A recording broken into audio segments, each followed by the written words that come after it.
을 기록하는 것이 바로 마가복음이 됩니다. 이 마가복음은 고난당하고 있는 성도들, 특별히 로마교회 성도들에게 생명의 소식 복음은 로마의 황제가 주는 것이 아니라 그들이 믿고 있는 나사렛 예수를 통해서 이 복음이 전파된다 하는 것을 빨리 알려주기 위해서 예수님의 탄생 이전의 여러 가지 이런 일들이라든지 예수님의 혈통적이나 철학적인 배경을 생략하고 예수님이 세례 받으시고 광야에서 시험 받으신 과정을 5절로 이렇게 요약을 하고 난 다음에 이어서 오늘 본문에 이어지는 말씀이 바로 갈릴리 사역으로 지금 이어지는 그런 말씀이 됩니다. 지난번에 예수님께서 세례 받으신 그 광경을 여러분들에게 소개를 해드렸습니다. 예수님께서 세례를 받으실 때에 하늘이 열리고 하늘에서 비둘기 같은 성령이 예수님에게 이렇게 임하였다. 그리고 하늘에서 소리가 나기를 너는 내 사랑하는 아들이라 내가 너를 기뻐하노라. 그렇게 말씀하셨어요. 예수님의 세례를 받으시는 그 현장에 성부 하나님께서는 음성으로 임하시고 성령은 비둘기같이 금하게 임하시고 예수님의 세례를 받으시면서 삼위일체 하나님이 구속사역을 시작하는 예수님의 그 일을 함께 축하하고 있는 그런 모습들을 보게 됩니다. 예수님은 누구한테 세례를 받으셨지요? 우리가 볼 때는 세례 요한한테 세례를 받았다 그렇게 알고 있습니다. 물론 외형상으로 보면 세례 요한이 세례를 베풀었지만 그러나 세례 요한은 하나님의 도구로 사용됐어요. 세례를 베푸신 분은 바로 삼위일체 하나님께서 그곳에서 예수님께 세례를 베푸신 것을 보게 됩니다. 이 이야기는 다시 말하면 우리가 세례를 받을 때 목사님께서 이게 머리에 손을 얹어서 세례를 베풀고 있지만 이거 목사님은 도구예요. 세례를 베푸시는 분은 누구? 하나님이시다. 그래 내가 하나님께로부터 세례를 받았다. 그런 마음으로 여러분들 살아가는 여러분들 되시기 바랍니다. 그리고 이 세례를 받으시고 난 다음에 이어서 바로 성령이 예수님 광야로 여기 보면 뭐라고 되어 있느냐면 몰아내셨다. 이것은 다른 말로 얘기하면 예수님은 조금 머물러 계시고 싶었는데 어디에 그 영광 현장에 머물러 계시고 싶은 그런 마음이 사람이니까 있었음에도 불구하고 빨리 어디로 가라? 광야로 가라. 그래서 광야에 가서 시험을 받으시는 예수님, 이 예수님에 대한 기록이 바로 12장부터 13절까지 말씀이 기록이 되어 있습니다. 다른 공관복음에서는 예수님이 3번의 시험을 받았다 그렇게 기록을 하고 있지만 이 마가복음에서는 예수님께서 3번 시험을 받았다는 그런 기록이 남아있지 않고 예수님이 항상 시험을 받으시는 걸로 그런 기록을 하고 있습니다. 이것은 예수님께서 3번뿐만 아니라 예수님이 십자가 사역을 마칠 때까지 그때까지 늘 사탄이 이 십자가의 사역을 방해하고 있었고 예수님은 끝까지 시험을 이기고 마침내 십자가에서 구원을 완성하셨다. 그렇게 말씀하고 있습니다. 이것은 예수 믿는 우리 성도들이 세상에 살아나갈 동안에 예수를 믿으면 끝나는 것이 아니라 예수 믿는 우리들에게 다 사탄의 시험이 있다 하는 것을 잊지 말라는 것입니다. 그 시험이 올 때마다 우리는 시험을 어떻게 이길 수 있어요? 이제는 말씀으로만 이길 수가 있다 하는 걸 우리가 기억해야 됩니다. 우리의 힘으로 되지 않고 우리의 어떤 의지로 되지 아니하고 오직 하나님 말씀 안에 살아가게 될 때 하나님 말씀을 읽고 묵상하게 될 때 그 말씀으로 우리는 이 시험을 이길 수가 있다 하는 것을 말하고 있습니다. 이 시간 예배하는 우리 모두가 우리는 세상에 살아나갈 동안 언제까지 주님의 그 나라에 이르는 그날까지 늘 사탄이 우리를 시험하고 있다 하는 생각을 우리가 기억하고 그 사탄의 시험을 늘 말씀으로 이기는 저와 여러분들 되시기 바랍니다. 또 하나 기억해야 할 것은 예수님께서 40일 동안 그 광야에 계시면서 사탄의 시험을 받으시고 누구와 함께 그곳에서 계셨지요? 40일 동안 계시면서 들짐승과 그곳에 함께 계셨다. 그렇게 말하고 있어요. 성경에 보게 되면 저 밑에 영어로 그렇게 되어 있죠. He was 계셨다. 누구랑? With the wild animals. 짐승들, 이런 짐승들과 함께 가셨다. 우리가 생각할 때 짐승을 당연히 대적할 것으로 생각하지만 그런데 예수님은 그 짐승과 함께 계셨다 하는 것을 지금 로마교회 성도들에게 지금 말하고 있습니다. 이 이야기는 다시 말하면 로마교회 성도들에게 들짐승과 같은 사람은 어떤 사람이에요? 박해하고 있는 로마 교황이라든지 황제라든지 성도를 핍박하고 있는 로마 관리들, 시민들, 이런 사람들이 들짐 성도로 같이 그렇게 대적한다 할지라도 그들과 함께 가며 그들을 생명의 길로 인도하는 그런 일을 하는 자가 되어라. 어떻게 일할 수가 있어요? 천사들이 수종을 들고 있기 때문에. 하나님 말씀 안에 살아가는 사람들은 이와 같이 천사들이 늘 여러분들과 함께하여 주시는 믿는 여러분들 되시기 바랍니다. 우리가 살아갈 동안에 우리를 힘들게 하는 사람, 때로는 들짐승과 같은 사람이 우리에게 있다 할지라도 그들은 우리에게 선물과 같이 주신 사람들이다, 구원받아야 될 사람이다 하는 것을 우리가 기억하고 그들을 배척하거나 거역하는 자들이 아니라 그들에게도 주의 천사의 도움을 받아서 생명의 길로 인도하는 자로 살아가라, 이 말씀을 우리가 기억하고 험한 세상 가운데 나에게 맡겨진 많은 영혼들을 위해서 힘써 기도하며 그들을 생명의 길로 인도하는 삶을 살아가는 저와 여러분들 되시기 바랍니다. 오늘 14절 15절 두 절 말씀은 바로 예수님께서 사역을 시작하시면서 첫 번째 선포된 말씀인데, 이 말씀을 통해서 우리에게 주신 말씀은 어떤 말씀일까? 세례 요한과 같은 사람으로 살아가라 하는 것을 우리에게 말씀하고 있습니다.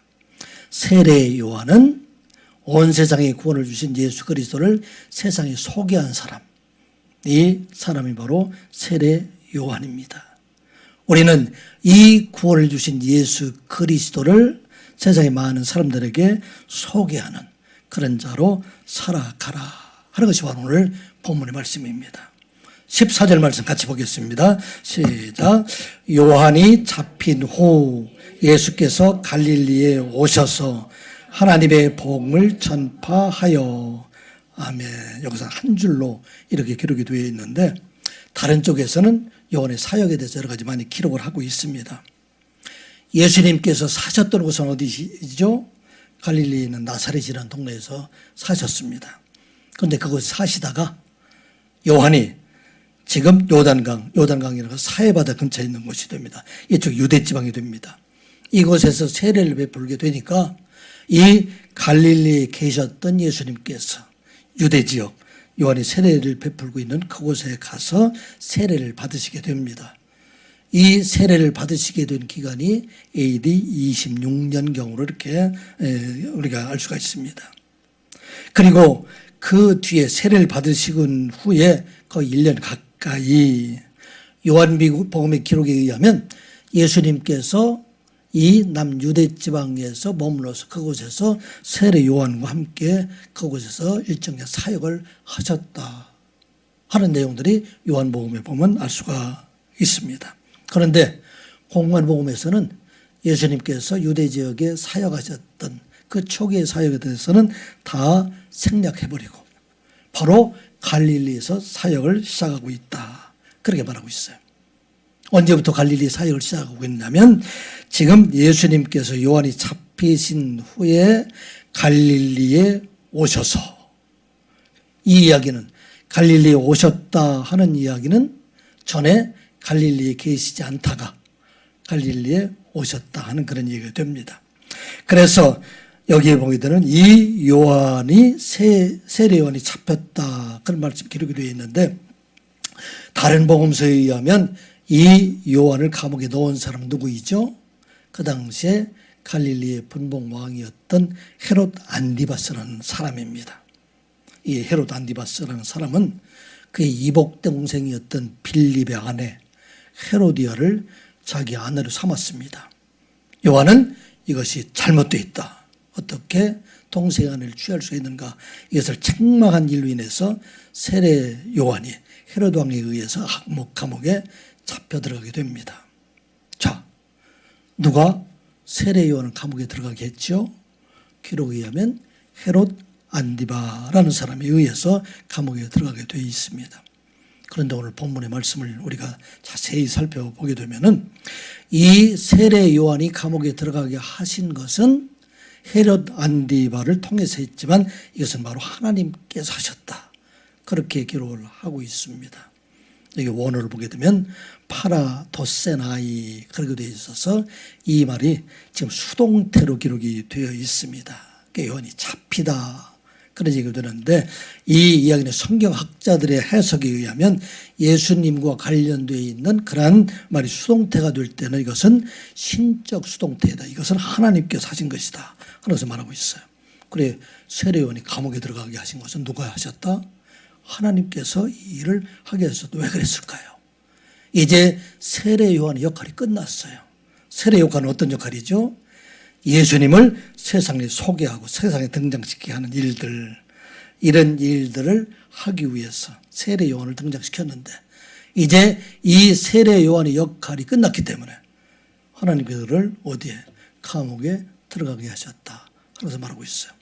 어떻게 보면 우리가 나쁜 일처럼 보이지만 세상 사람들에게는 이것이 억울한 일처럼 보이지만 그러나 하나님께서는 그 역할을 다 하시게 하셨다 하는 것을 말하고 있습니다.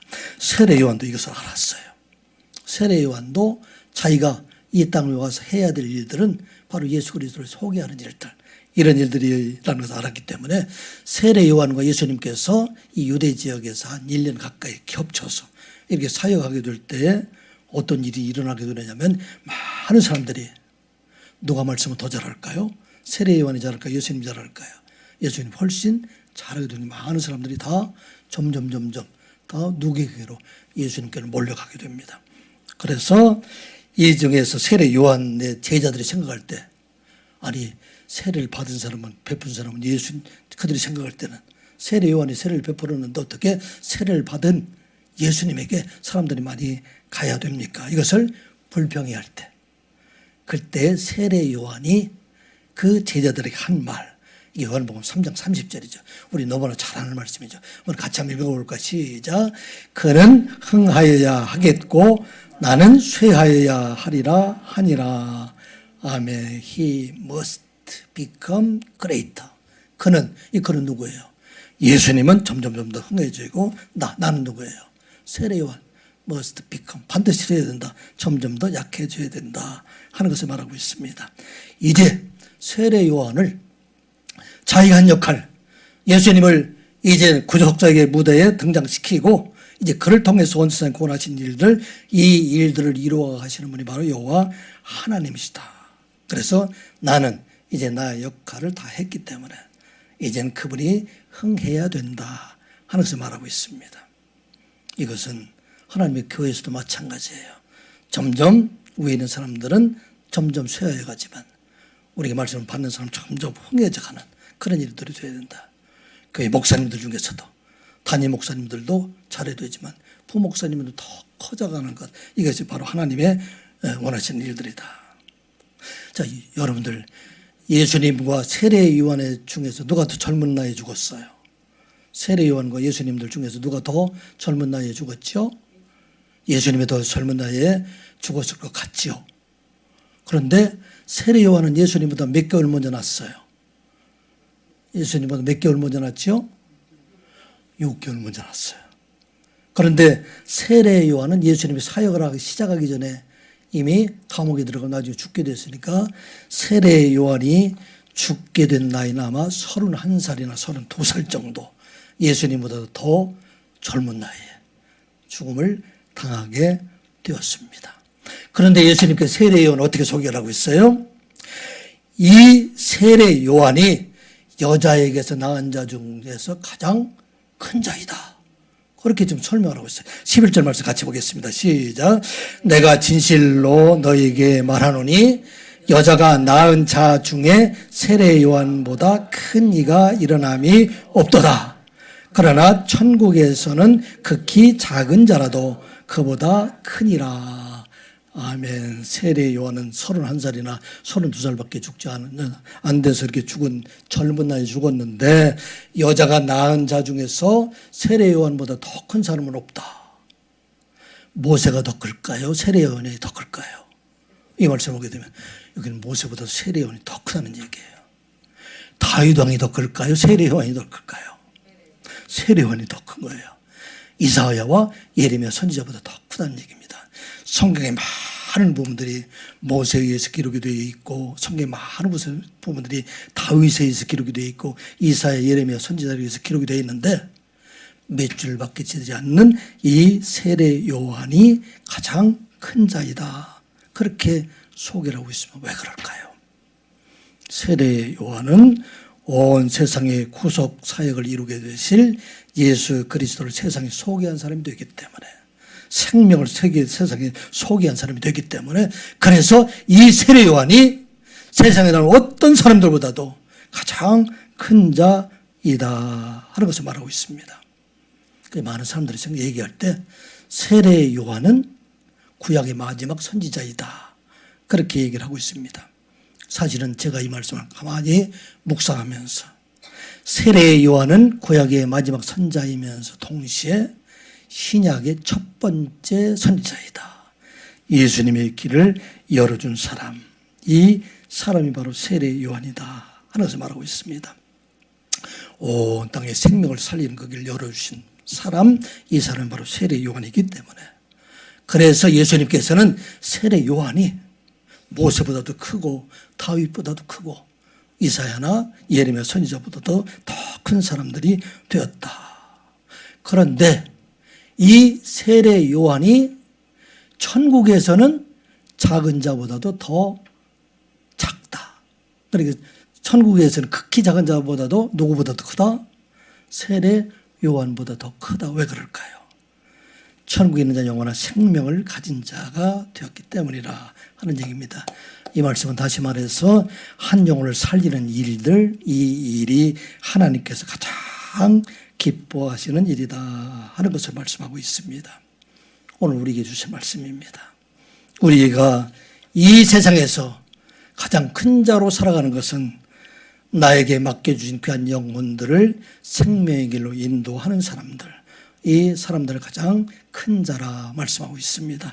그의 사역이 길든 짧든, 그의 사역이 많은 영혼을 하나님께로 인도하든 한 영혼을 인도하든 그 생명을 하나님께로 인도하는 사람, 이 사람이 천국에서 가장 큰 자이다 하는 말씀입니다.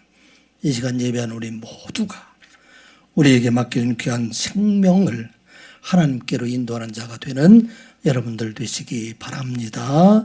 하나님께 칭찬받는 사람, 그래서 하늘에서 가장 큰 자로, 칭찬받는 자로 살아가는 저와 여러분들 되시기를 주님의 이름으로 축복합니다. 또 두 번째 우리에게 주신 말씀은 우리는 언제나 가장 낮은 자, 가난한 자가 되어서 복음을 지키는 자가 되라 말씀하고 있습니다. 복음은 누가 받을 수 있어요? 가난한 사람. 누가 받을 수 있어요? 연약한 사람. 이 사람들이 복음을 받을 수 있는 사람들입니다. 그러면 우리가 이 복음을 우리 마음속에 유지하기 위해서는 우리가 부자가 되면, 마음의 부자가 되고 세상의 욕심이 채워지게 되면 결코 우리는 그 복음을 유지할 수 없는 자가 될 수 있다는 걸 우리가 기억하고, 언제나 어떤 자? 낮은 자, 가난한 자, 그런 자가 되어서 복음을 끝까지 지키는 자가 되라 하는 말씀입니다. 참으로 안타까운 것은 어렵고 힘든 때 예수 그리스도 믿고 그가 구원받아서 큰 부자가 되고 크게 성공해서 후에 복음을 잊어버리는 사람들을 우리가 심심치 않게 보고 있습니다. 오늘 우리에게 주신 말씀, 언제나 낮은 자가 되어서 주의 복음을 전하는 자가 되라 말씀하고 있습니다. 어떻게 일을 할 수가 있습니까? 예수님께서 복음을 전하는 장소가 바로 갈릴리에 오셔서 복음을 전하고 있다, 그렇게 말씀하고 있습니다. 조금 전에 말씀드린 것처럼 예수님께서 처음에 예루살렘 지역에서 복음을 전할 때에 그때 왜 기록에서 빠져 있을까? 예루살렘에 있던 사람은 어떤 사람입니까? 서기관과 바리새인 사람, 그 같은 사람들, 자기의 의인이라고 생각하는 많은 사람들 있는 그곳에서는 주의 복음이 잘 전파되지 않았지만 바로 갈릴리에 오셔서 주의 복음을 전하게 될 때 수많은 사람들이 지금 예수님께서 복음을 전하는 그 현장에 몰려오고 있었다 하는 것을 말하고 있습니다. 갈릴리라는 것은 어디냐면 그 당시에 로마 제국이 이 팔레스타인 지방을 통치하게 될 때 맨 위에 있는 갈릴리 지방, 중간에 있는 사마리아 지방, 맨 밑에 있는 유다 지방이 세 개로 나누어서 이렇게 통치를 하고 있었습니다. 이 갈릴리는 우리가 아는 것처럼 갈릴리 바다를 포함해서 길이는 96km 정도 이렇게 되고 폭은 48km 정도 되는 그런 지역이 됩니다. 그런데 이 역사적으로 이곳은 북쪽에 이르게 되기 때문에 이방 민족들이 침입해 오게 될 때 가장 어려움을 당하는 곳이 바로 갈릴리 지방 사람들이에요. 그래서 아수르에 의해서 침략을 당한 후에는 그곳에 한동안은 유대 사람들이 살지 못하고 이방 사람들이 들어와서 살던 곳이 바로 갈릴리 지방들이 됩니다. 그곳에 많이 비어있기 때문에 바벨론에서 포로에서 돌아온 사람들, 이 사람들이 예루살렘에 돌아와 보니까 자기들의 자리에 다른 사람들이 다 살고 있었잖아요. 그래서 포로에 돌아온 많은 사람들이 갈릴리 지방에 가서 그곳에서 정착하게 됩니다. 그래서 이곳은 이방 쪽에 많이 가까워 있기 때문에 이방 문화가 많이 성행되었던 곳, 이곳이 바로 갈릴리 지방이었습니다. 그런데 갈릴리 지방 내에서 정확하게 어떤 곳이다 알 수는 없지만, 그런데 이사야 선지자의 말씀을 이용해서 예수님께서 복음을 시작하게 될 때 그때 그 말씀을 보게 되면 갈릴리 지방 사람들이 어떤 사람인가 하는 것을 우리가 엿볼 수 있는 말씀, 이게 바로 누가복음 4장 18절부터 19절에 있는 말씀이에요. 우리 한번 읽어보겠습니다. 시작. 주의 성령이 내게 임하였으니 이는 가난한 자에게 복음을 전하게 하시려고 내게 기름을 부으시고 나를 보내사 포로된 자에게 자유를, 눈먼 자에게 다시 보게 함을 전파하며 눌린 자를 자유롭게 하고 주의 은혜의 해를 전파하게 하려 하심이라 하였더라. 아멘. 이게 바로 누가복음에서 갈릴리 지방에서 예수님께서 처음에 복음을 선포했던 내용이 바로 4장 18절부터 19절에 있는 말씀입니다. 이 말씀을 동일한 말씀은 오늘 지금 여기 보면 14절, 15절과 같은 그런 말씀들이 됩니다. 갈릴리를 택하신 이유는 그곳에 가난한 자들이 있고, 그곳에 포로된 자들이 있고, 그곳에 많은 눈먼 자들이 있고, 그리고 눌린 자들이 있는 그곳, 그곳에서 주의 복음을 전하게 될 때 그곳에는 많은 사람들이 하나님께로 돌아오게 되었다 하는 말씀입니다. 예수님께서 기적을 33개의 기적을 성경에 기록을 하고 있는데 그 기적 가운데 25개가 갈릴리 지방에서 일어났던 기적이에요. 예수님께서 비유를 많이 말씀하셨는데 32개의 비유 가운데서 그중에 12개가, 19개가 갈릴리 지방을 배경으로 해서 일어난 그런 일들을 지금 비유로 말씀하고 있습니다. 갈릴리 지방은 비옥한 땅과 풍부한 농작물로 인해서 경제적으로는 어떤 면에서는 어렵지 않게 살았을지 모르지만 그들은 정통 유대인들의 버림받은 곳이에요. 많은 사람들이 이방 민족에 의해서 그들이 포로된 그런 삶을 살았던 사람들이고, 그들에게 많은 사람들이 눌림을 받았던 그 사람들, 이 사람들이기 때문에 복음을 예수님께서 전하게 될 때 수많은 사람들이 예수님을 따라 다니게 됩니다. 산으로 가면 많은 사람이 산으로 가요. 예수님 바다에서 가르치게 되면 많은 사람들, 이 사람들이 바다로 가게 된다 하는 걸 보게 됩니다. 사랑하는 성도 여러분, 누가 하나님의 복음을 들을 수 있습니까? 하나님의 복음은 부유한 사람, 특별히 마음이 부유한 사람, 그 사람들은 하나님의 복음이 들리지를 않습니다. 누가 들을 수 있어요? 가난한 사람들, 어둠 속에 사는 사람들, 포로된 사람들, 정통 유대인들이 생각할 때는 비천한 자라고 생각하는 그런 사람들, 이 사람들에게 복음이 전파되는 것을 봅니다. 우리나라에 복음이 많이 전파되고 많은 교회가 크게 성장을 이루었던 때가 어떤 때예요? 그때가 바로 조선 말기, 많은 사람이 어려움을 당하고 있을 때, 일제강점 시기에 의해서 많은 사람들이 핍박을 당하고 있을 때, 우리나라 건국 초기에 가난으로 인해서 많은 사람들, 근심과 걱정이 많은 사람들, 그 사람들이 있을 때, 그때 주의 복음이 전파될 때 수많은 사람들, 그 사람들이 하나님께로 돌아온 놀라운 역사가 있었던 것을 보게 됩니다. 제가 주일학교 다닐 때, 그때 시골이었는데 주일학교 학생들이 100명이 넘었어요. 시골의 학교에서 수많은 사람들, 왜 그렇게 모여들었을까요? 가난했을 때, 그때 병들었을 때, 그때 많은 사람들이 복음으로 돌아온 것을 보게 됩니다. 그래서 우리나라가 지금 이제는 부강하고 잘 사는 그런 나라가 되었어요. 세계 어느 나라에도 이제는 부끄럽지 않은 그런 나라가 되었는데, 우리나라에 어떤 일이 생겼어요. 지금 청소년들의 복음화율이 3%라는 통계가 있어요. 이것은 전도 종족이 5%를 기준으로 할 때 우리 사랑하는 자녀들이 다 복음에 떠나 있다는 것입니다. 왜 그럴까요? 가난하지 않기 때문에, 부유하기 때문에, 일은 넉넉하기 때문에. 지금도 복음이 가장 많이 왕성하게 전파되는 것이 어디예요? 지난번에 우리 차대 김현 선교사님 오셔서 말씀 이렇게 전할 때 수많은 아이들이 막 몇백 명이 되는 아이들이 막 몰려들고 있잖아요.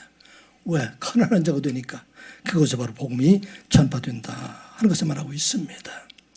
이 말씀은 다른 말씀으로 말씀하면 우리의 마음이 부유한 자가 되고 내가 얻었다고 생각할 때, 내가 복 받았다고 생각할 때 그때 복음에서 떠나가게 된다 하는 것을 말씀하고 있는 것입니다.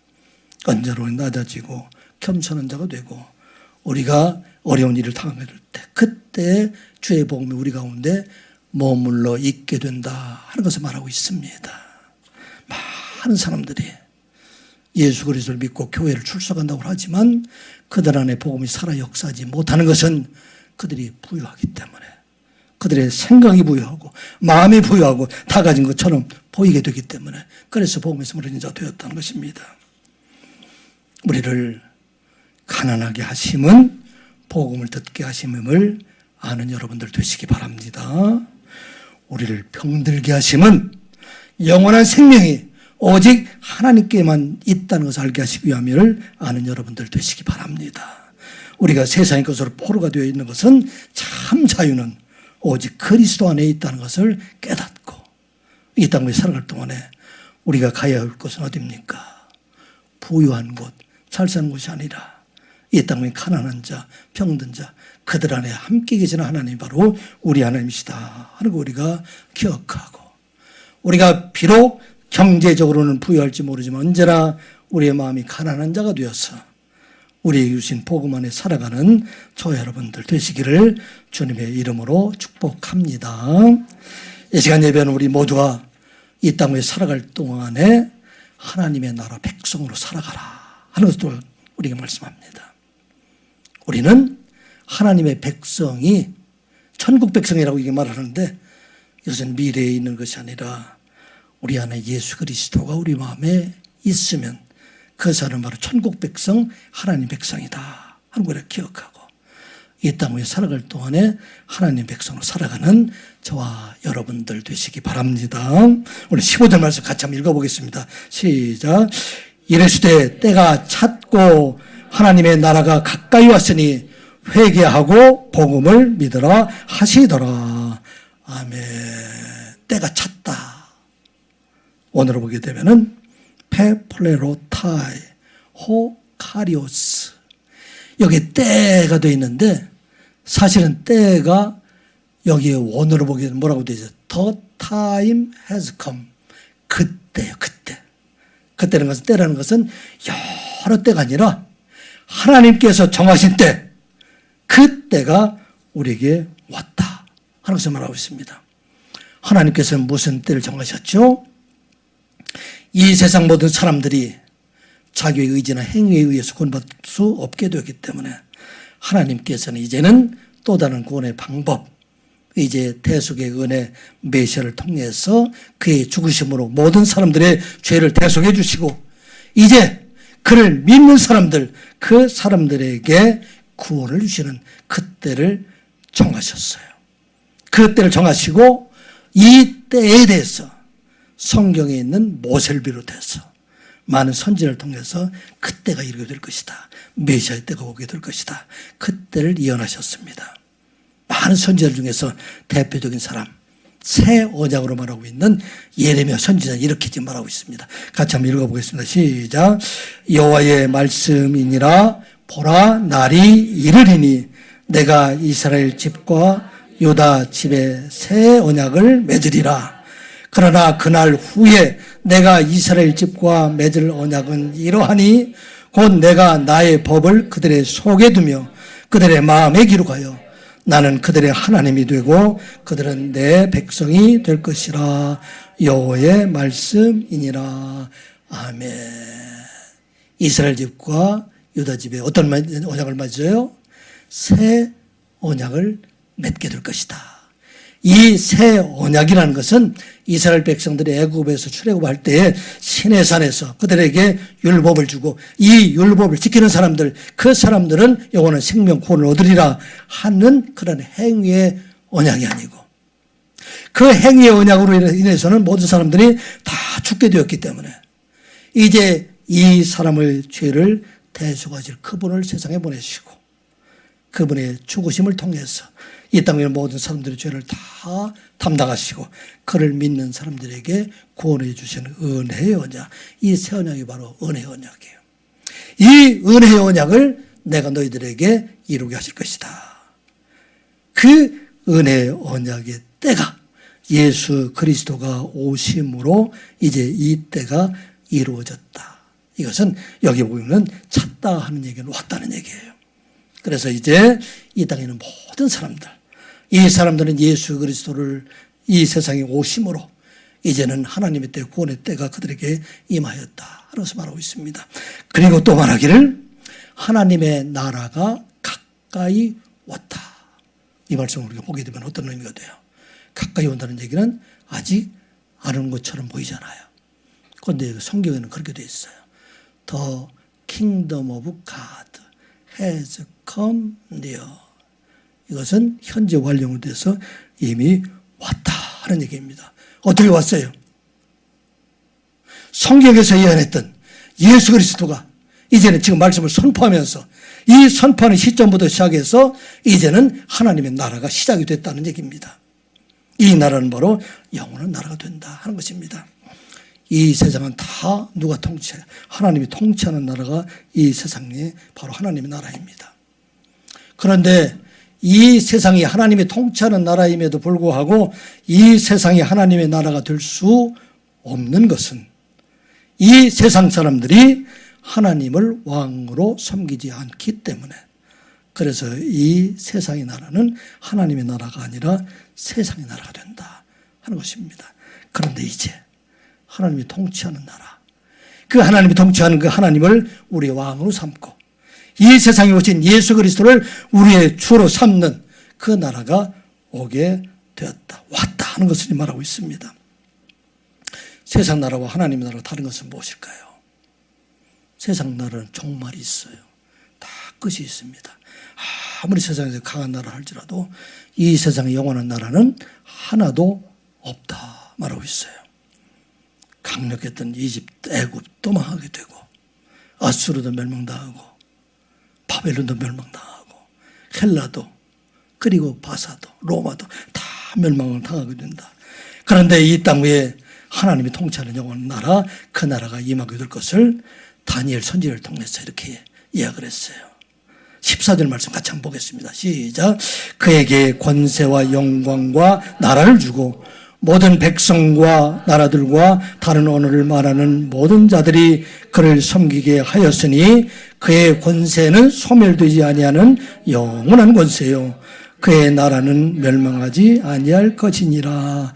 아멘. 요 13절에 보면 내가 또 한밤중에 인자 같은 이 하늘구름을 타고 왔다. 이 인자 같은 이는 바로 예수 그리스도를 말하고 있어요. 예수 그리스도가 오는 그 나라는 바로 이제는 예수 그리스도 안에서 영원한 하나님의 나라가 세워지게 되었다 하는 것을 말하고 있습니다. 누가 하나님의 나라 백성이 될 수 있어요? 누가 하나님의 나라 그 자녀들이 될 수 있습니까?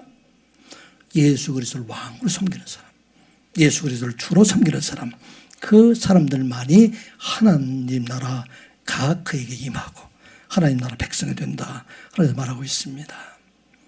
이 시간 여러분들은 하나님을 왕으로 섬기는 분들이십니까? 아멘. 예수 그리스도를 주로 섬기는 분들이십니까? 아멘. 여러분들에게 이미 하나님의 나라가 임하였다 그래서 말하고 있습니다. 하나님 나라 백성이 되었다는 것입니다. 하나님의 나라 백성이 되고 하나님의 나라 그런 자녀가 되었다는 얘기는 하나님께서 그들의 영원한 생명을 그에게 주었다 하는 것을 말하고 있어요. 왜? 하나님의 나라는 영원하기 때문에. 그래서 우리가 하나님의 나라 백성으로 영원한 자로 살아가게 되었다 하는 것을 말하고 있습니다. 요한복음 3장 14절 15절 말씀 같이 한번 읽어볼까요? 모세가 광야에서 뱀을 든 것 같이 인자도 들려야 하리니 이는 그를 믿는 자마다 영생을 얻게 하려 하심이니라. 아멘. 에브리원 누구든지 who believes 믿는 사람, 누구를? 예수 그리스도를 믿는 사람들. May have eternal life in him. 영원한 생명이 그 안에 있다 하는 것을 말하고 있습니다. 사랑하는 성도 여러분, 여러분들은 하나님 나라 백성입니까? 세상 나라 백성입니까? 어느 나라 백성이죠? 하나님 나라 백성이 물론 세상 나라의 백성이기도 하지만, 그런데 우리는 하나님 나라 백성입니다. 왜? 우리는 하나님을 우리 왕으로 섬기고 예수 그리스도를 우리를 주로 섬기고 주로 고백하는 사람들이 되기 때문에 우리는 하나님 나라 백성이 되었다는 얘기입니다. 하나님의 나라 백성들이 우리는 무엇을 주십니까? 세상에 있는 많은 사람들은 그들의 생명으로 끝나지만 우리에게는 영원한 생명이 바로 우리에게 있다. 그리고 하나님 나라 백성들에게 하나님 놀라운 은혜가 그에게 임하게 하신다 하는 말씀입니다. 지난주에도 말씀드렸죠. 우리 하나님께서는 성도들을 늘 관찰하고 계시다가 우리 성도들이 이 땅을 살아갈 동안에 시험과 환난을 위해서 고통당하고 어려움 당할 때 하늘문을 가르시고 우리의 인류 역사, 우리의 삶의 현장에 들어오시는 분, 누구에게? 하나님의 백성들에게 이 일들이 일어나게 된다 하는 말씀입니다. 바울과 신라가 2차 전도여행 때 귀신들의 한 여종을 고쳐주고 이 일로 인해서 수익원을 잊어버린 그런 주인들에게 고발되어서 매를 많이 맞고 지하 감옥에 투옥이 되게 됩니다. 그런데 그 지하 감옥에서 바울과 신라가 하나님을 찬미하고 기도하게 될 때 어떤 일이 일어났었죠? 옥문이 옥터가 움직이고 옥문이 열리고 그곳에 있는 모든 매였던 것이 다 벗어져 버린 일들이 됩니다. 이 일을 알게 되고 간수가 자결하고 할 때 그때 바울이 크게 소리를 지르며 말하고 있죠. 다 우리가 여기 있으니 내 몸을 상하지 말라.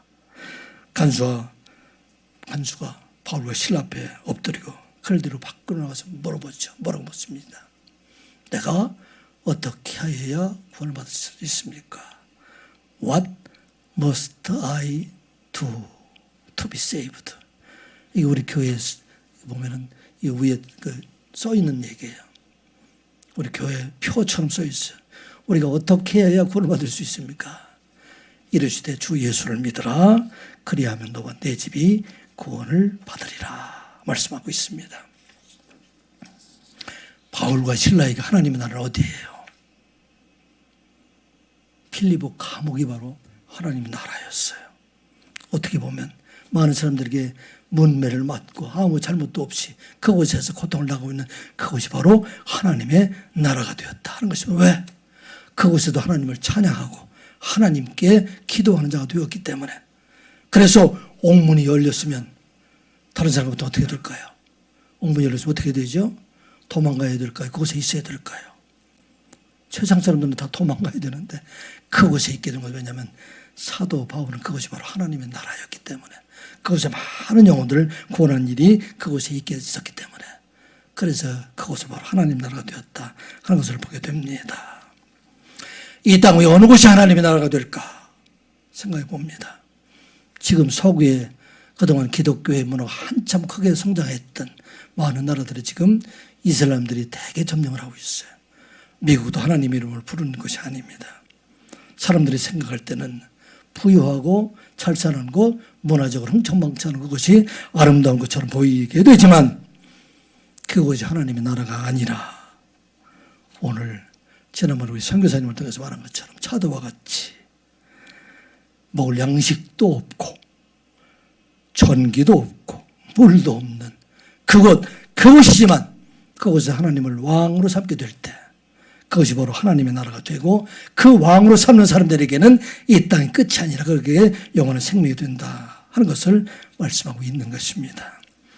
이 시간 예배하는 우리 모두가 이제는 여러분들 있는 그곳이 바로 하나님 나라임을 우리가 기억하고 또 하나님 나라 백성들에게는 이 땅에 있는 것이 끝이 아니라 우리들의 영원한 생명이 있다는 것을 우리가 기억하고 여러분들이 가는 곳이 바로 하나님 나라 백성으로 살아가는 여러분들 되시기를 주님의 이름으로 축복합니다.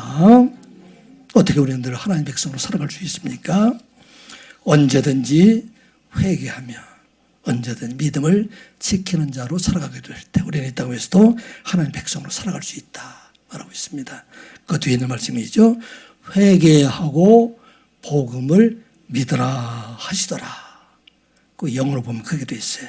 Repent and believe the good news. 이렇게 말하고 있습니다. 여기 회개한다 하는 이야기는 우리가 잘못을 후회하다, 또 잘못을 뉘우치고 용서를 구하다, 그런 의미도 있지만 이 회개는 우리가 세상으로 향했던 우리의 삶이 이제는 세상에서 돌이켜서 누구에게로? 하나님께로 향하는 것. 이게 바로 회개를 말하고 있는 것입니다. 그리고 우리가 복음을 믿는다는 것은 복음 되시는 예수 그리스도를 믿는 것을 말하고 있고, 이 예수 그리스도를 단순히 우리의 마음으로 받아들이는 것, 이것으로 끝나는 것이 아니라 예수 그리스도와 인격적으로 연합해서 우리의 삶이 그리스도의 말씀과 성품에 따라 살아가는 것, 이게 바로 믿음이다 말하고 있습니다. 그런데 이 일은 어떻게 되어 있어요? Repent. 이것은 회개했다는 얘기가 아니라 항상 회개하라, 또 항상 믿으라, 그렇게 말하고 있어요. 회개는 신학적으로 말을 할 때는 멸망으로 가는 세상에서 돌이켜서 하나님께로 돌아오는 것이 되기 때문에 한 번에 이루어지는 것이지만, 그런데 왜 여기에서 현재형으로 우리가 언제든 회개하는 자로, 언제든 믿는 자로 살아가라 하는 것을 말하고 있을까요? 이것은 우리가 늘 잊지 말아야 되는 것은, 우리가 하나님 백성 되고 구원받은 하나님의 자녀가 된 것은 바로 나의 선한 행위가 아니라, 나는 죄인이지만 나를 용서해 주신 하나님의 은혜를 잊어버리지 말고 언제나 그 은혜에 감사하는 자로 살아가라 하는 것을 말하고 있어요. 왜 그럴까요? 세상에 많은 사람들이 자칫 잘못하면 내가 구원받은 사람들이 되기 때문에, 내가 독실한 기독교 신자이기 되기 때문에, 나는 신실한 기독교 신자이기 되기 때문에 나는 죄인이 아닌 것처럼 생각하는 사람들이 있어요. 어떻게? 다른 사람을 정죄하고 다른 사람의 약한 일들, 이런 일들을 덜쳐내고 이렇게 사는 사람들을 향해서 하신 말씀입니다. 우리가 죄인이지만 그러나 하나님의 은혜로 구원받은 자 되었음을 잊지 말고 항상 난 그 은혜에 감사하는 자로 살아가라. 그래서 오늘 우리에게 주신 말씀입니다. Repent. 항상 우리는 돌이켜서 내가 하나님의 백성임을 잊지 말아라. 그리고 believe the good news. 그리고 복음 되시는 예수 그리스도를 믿는 자로 살아가라 하는 말씀입니다. 이와 같이 살아가는 자가 바로 그것이 바로 하나님의 나라가 되고, 그곳에 하나님의 능력이 나타나고, 그곳에 바로 하나님께서 하늘문을 여시고 그곳에 임하신다 하는 걸 우리에게 말씀하고 있습니다. 이 시간 예배하는 우리 모두가 예수 그리스도 안에서 하나님 왕으로 삼고 예수 그리스도를 주로 삼으며 이제는 이 땅에 살아갈 동안에 하나님이 통치하는 나라, 하나님 백성으로 살아가는 저와 여러분들 되시기를 주님의 이름으로 축복합니다. 기도하겠습니다. 아버지 하나님, 오늘도 하나님의 말씀을 듣게 하여 주시니 감사드리옵나이다.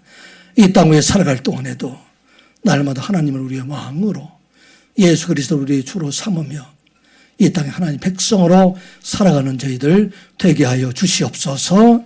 세상을 두려워하지 아니하고 언제나 영원한 생명을 가진 자로 살아가게 하여 주시며, 우리에게 맡겨진 귀한 영혼들을 생명의 길로 인도하는 삶을 살아가는 선한 유혹의 모든 성도들 되게 하여 주시옵소서. 예수님의 이름으로 기도드리옵나이다. 아멘. 찬송가 468장 찬양합니다.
죽기까지 인내하라 조용하게 말씀했네.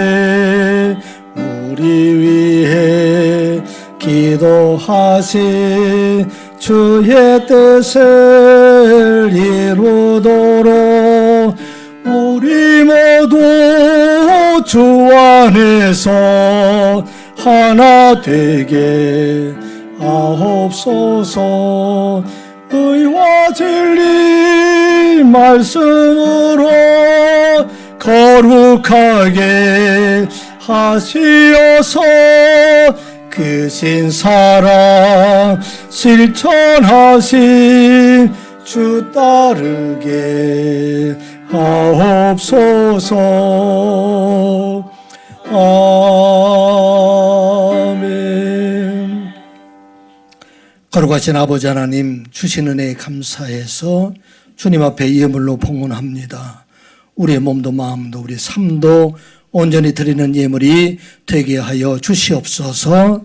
기쁨으로 드리는 저희들 축복하여 주시되 특별히 저희들의 기업을 축복하여 주시옵소서. 경제적으로 매우 어려운 상황이 있사오나 하나님께서 지키시고 인도하여 주셔서 하나님의 살아계심이 저희들의 기업을 통해서 나타나게 하여 주시고 더욱더 감사함과 기쁨으로 하나님 앞에 예물을 드리는 저희들 되게 하여 주시옵소서. 저희들의 직장을 축복하여 주시고 자녀들의 삶을 축복하여 주시어서 하나님의 영광이 저희들의 직장을 통해서 저희들의 살아계심을 하나님의 살아계심을 저희들의 삶을 통해서 나타낼 수 있도록 주님 도와 주시옵소서. 예수님의 이름으로 기도드리옵나이다. 아멘.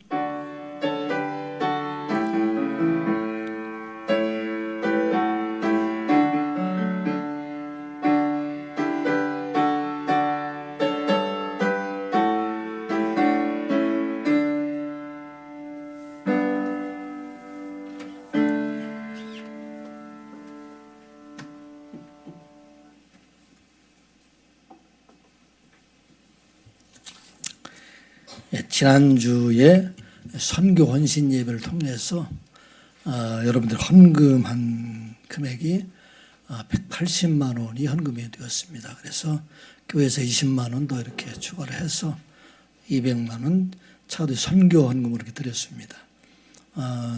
그 김현성 교사님은 우물 파는 일에 사용하겠다고 합니다. 그곳에는 우물이 없어서 학교나 마을에 거의 우물이 없는 것 같아요.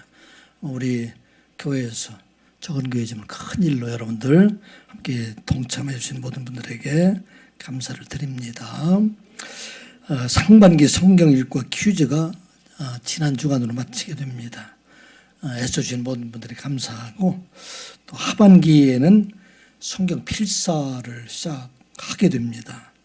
레위기와 히브리서, 누가복음, 사도행전 하고 이제 퀴즈를 하게 되는데 성경을 읽으면 그것도 중요하지만 쓰면서 그 말씀을 더 음미할 수 있는 시간을 가지도록 하겠습니다. 필사는 너무나도 어려운데 저는 그래서 일이 하나님의 은혜가 아니면 힘들다 생각 여러분들 꼭 참여해서 하나님의 은혜에 참여하는 여러분들 되시기 바랍니다. 오늘 많은 분들이 지금 출타 중인데 위에서 잘 돌아오실 수 있도록 기도해 주시기 바랍니다. 다 자리에 일어나셔서 찬송가 302장 1절 찬양합니다.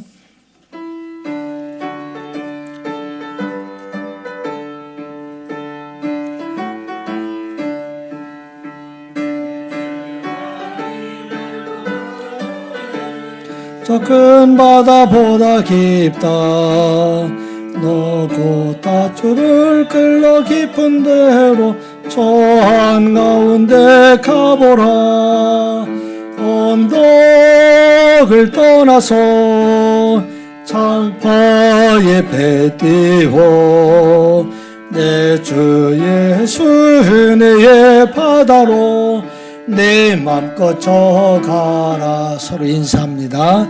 주님의 이름으로 사랑합니다. 주님을 사랑합니다. 언덕을 떠나서 언덕을 떠나서 장파에 배 띄워 내 주 예수 은혜의 바다로 내 맘껏 져가라.